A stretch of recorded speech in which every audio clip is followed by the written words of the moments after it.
Canada doesn't have enough homes to own, and renters are about to pay the price. That is according to Canada's Mortgage and Housing Corporation, otherwise known as CMHC. And I'm going to read you the article today and give you my reaction. But really quick before I do, I would love to ask you to subscribe to the channel if you would like to stay up to date here on my market of Surrey and the Fraser Valley, or if you're just interested in Canadian real estate in general. And also go ahead and please do me that favor of clicking the like button to help me get this video out to other people just like you who are also concerned about Canadian housing. And of course, if you are interested in purchasing a property here in my market of the Fraser Valley, you can go ahead and download my Informed Buyer's Guide using the link in the description below. And now, as promised, on to the video all about this article from Global entitled "Canada Doesn't Have Enough Homes to Own and Renters Will Pay the Price." So this is simply citing a report put out by CMHC, the Canadian Mortgage and Housing Corporation. That's a government-mandated corporation that their job is to get people into housing, whether or not that be owning property or get them also into rental stock. It says Canadian renters have a tough few years in store, according to the CMHC, as those boxed out of an unaffordable housing market compete for limited supply of rental homes. So it appears that the new housing outlook that they have just released shows that, yes, indeed, it's expected to tighten even further, particularly in the rental market and particularly, again, in markets of Toronto, Vancouver, and Montreal. The existing rental supply is obviously tight, as CMHC points out, because they must be Captain Obvious. Everybody here knows that obviously rentals are going through the roof again. I thought they were going to soften this year. It doesn't look like that's what's happening, as competition only gets hotter amid, and this is the buzz point that a lot of people like to ignore, amid strong immigration. I've done a video here on the channel that showed, sure, our target to get people into the country was 465,000 people last year. And then the government came along and said, that may have been over 500,000. And in reality, actual bodies into the country was over 1 million people. Now, this is the part that we want to pay a lot of attention to. Data from rentals.ca shows that the average rent in Canada was just over $2,000 in March, up 10.8% from the same month last year. And the average monthly rent for a one-bedroom apartment in Toronto rose 22.2% annually. Then they had Bob here, who Bob is the chief economist apparently at CMHC. Well, he goes on to say that, yes, of course, areas in Toronto are actually exacerbated. And last year, now, okay, so there's the 22% year over year increase. But think about this, that tenant probably didn't move in last year and they're moving out this year. That probably didn't happen.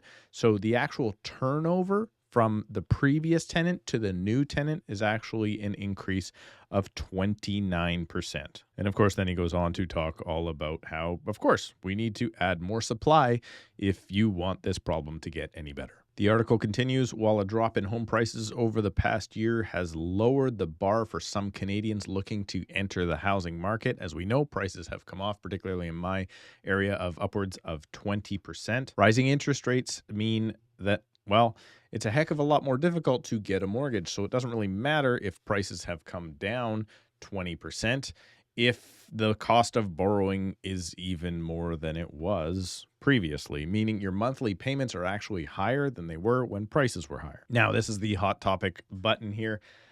Have home prices hit their bottom? This is highly debated right now. It does appear when you look at the monthly statistics month after month for the last 3 months now that January was the bottom of the market. But let's see what Bob has to say. Well, he seems to think that CMHC and him both believe that, yes, indeed, there's a very good chance we are very close to the bottom if we have not already seen the bottom. But again, they're looking at this from a national point of view. It appears that Toronto and Vancouver have already hit the bottom, and there may be other areas across the country that are still trending down, as the major centers are where all of the activity will happen first. We believe that we are near bottom. The correction in existing home sales and home prices is largely taken place. Again, according to Bob, CMHC projects that while home prices are expected to finish 2023 at a lower mark than they did a year before, values are expected to rise throughout the following year. So let me break down that statement for you. What that means is when you look at the average home price for the year,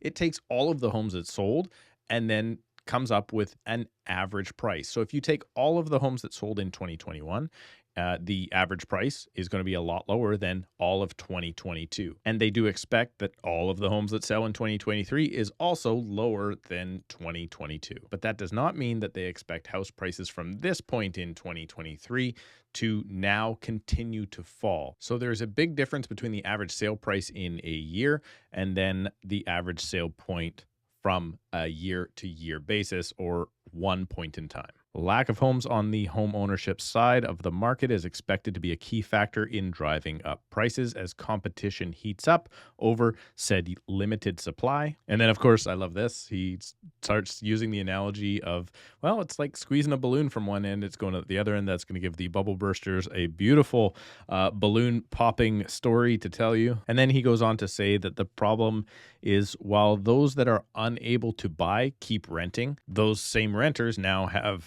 nowhere to go and they're unable to afford any of those new leases. The article then goes on to say that, well, without what they call an on-ramp or without entering new renters into the buying market, more Canadians will be fighting for these same rental units, but alongside of all the newcomers that are coming to the country, again, somewhere around 1 million people last year, and also including foreign students looking for temporary housing. CMHC also expects the pace of new home building will slow in 2023 and not return to the highs seen over the course of the pandemic. The agency has said Canada will need to build an extra 3.5 million homes by 2030. Think about that number, 3.5 million homes by 2030 to fill the supply gap and restore a semblance of affordability to the market. And to just give you a point of reference, I believe Canada is building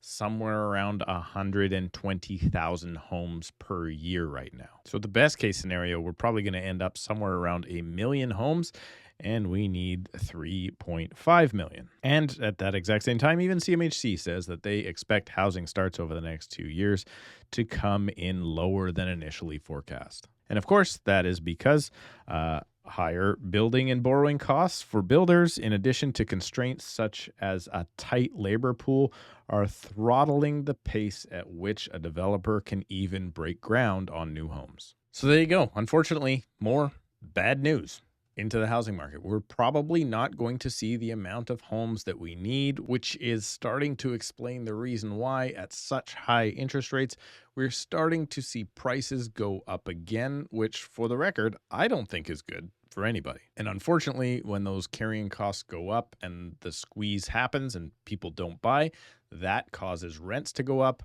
And yes, that will then also make it harder for people to again buy, and well, we just end up in a spiral of which I can't see a way out of. And that is why I believe that at as young an age as possible, you should get into whatever real estate you can and then plan to hold that property for at least 5 years, if not 10 or 15, because it appears that this shortage here in Canada, well, it's not going away anytime soon. And to make it worse, we're adding more and more and more people and building slower than ever before. I'm interested to know in the comments what you think. If you do need my help, or if you're thinking about making a move within Surrey or the Fraser Valley, go ahead and book a call with me right now using the link in the description below. Thank you so much for subscribing, clicking the like button, and we'll see you in a couple of days.